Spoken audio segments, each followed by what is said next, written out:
There's a fair amount of trepidation that comes with covering Wolf's Rain. I feel my pieces are best when they tend to focus on thematics or craft, and quite frankly on the former I may be out of my league. Wolf's Rain is a noted allegory, and its serial nature possesses a massive departure from my typical episodic affair I deal with on Steven Universe and Samurai Jack. I'm probably not as qualified as, say, Jacob Chapman, but I'll be doing my best to capture the essence of the series, or at least convey accurately why I love it. Thankfully, the first episode of the series isn't very difficult to parse. Wolf's Rain begins with an iconic scene in my view, one that perfectly sets up the series, with an internal monologue delivered by our main character, Kiba, about his aspirations of reaching the mythical paradise. I love essentially everything about this opening minute, from the vocal performance in both tracks, the dialogue, the sweeping orchestral score, and the visual storytelling. How the scene pans over the tracks Kiba has traveled, emphasizing the sailed length of his journey already, hinting towards his drive.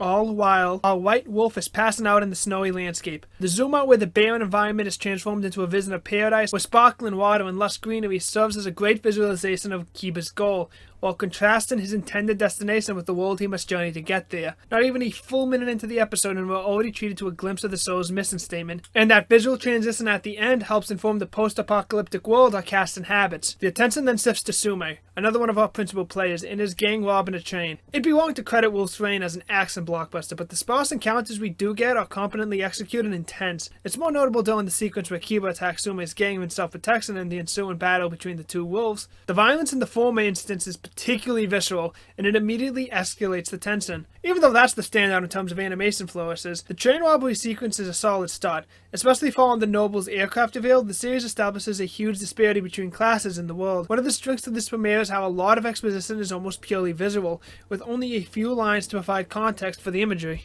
The one real exception towards that is Quent's introductory scene. The boss scene establishes all the crucial information that's integral to understanding the rest of the episode. If the first minute provided a general sense of the world and overarching goal, then the boss scene strengthens those pillars by explaining the context of the world relative to our main protagonist. Wolves were supposedly run into extinction over 200 years ago, but in actuality, several have adapted in society under the guise of humans, utilizing some illusionary technique. Ba and Kiba, who has too much pride as a wolf, we introduced the two wolves in this episode who have acclimated to the state of the world. Sume is one, but the more aloof Hige introduced later is another, and even manages to convince Kiba to do the same. But having pride doesn't count for much if you're dead, you know? This dual physical representation of our characters leads to several of my favorite moments in the premiere. Not only do I love the brief opening moments in both of Kiba's interactions with Sume and Hige, where the latter is initially presented in their true form before reverting back to their human appearances, highlighting the wolf's innate ability to recognize one of their own and hiding, but I also love the little visual trick of showing their wolf forms with their shadows, as it indicates that it's a perception trick rather than a physical transformation, but it also alerts the viewers to Kiba's change in attitude since it happens when it first presented to his human appearance. This is also later reinforced using Hub's allergies.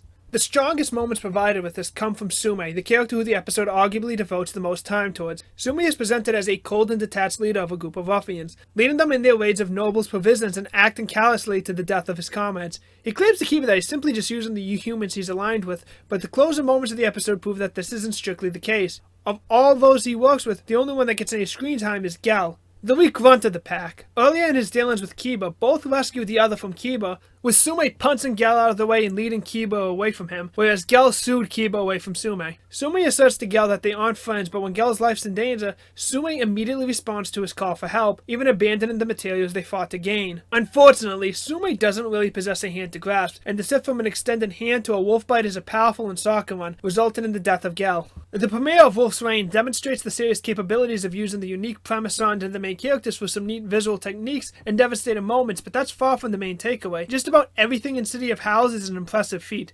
From the brief scene hinting at a possible motivation for Quent's wolf hatred, alluding to more depth for him than a simple adversarial role, or just how well the series presents Cheza as a symbol of intrigue. But most importantly, how it was easily able to establish most of the main characters' dynamics and personalities effortlessly. A quick line from Hub detailing the reason he and Seiya broke up, or the difference between the similar conversations about pride that Kiba has with both Sume and Hige, establish a lot about the relationships of the characters and their individual stances as well. Hindsight certainly helps evaluate this episode with a clear frame of reference, but the amount you can gather about these people and the world they live in from one episode alone is impressive. Before I leave you, I should note that for this viewing, I'm watching the subtrack, which as expected is a strong effort. With that being said though, when I initially watched the series in the fall of 2012, I watched it dubbed, and I can happily recommend the English track. It's easily one of the strongest dubs ever produced. But regardless of what language you decide to view it in, Wolf's Rain is a masterpiece.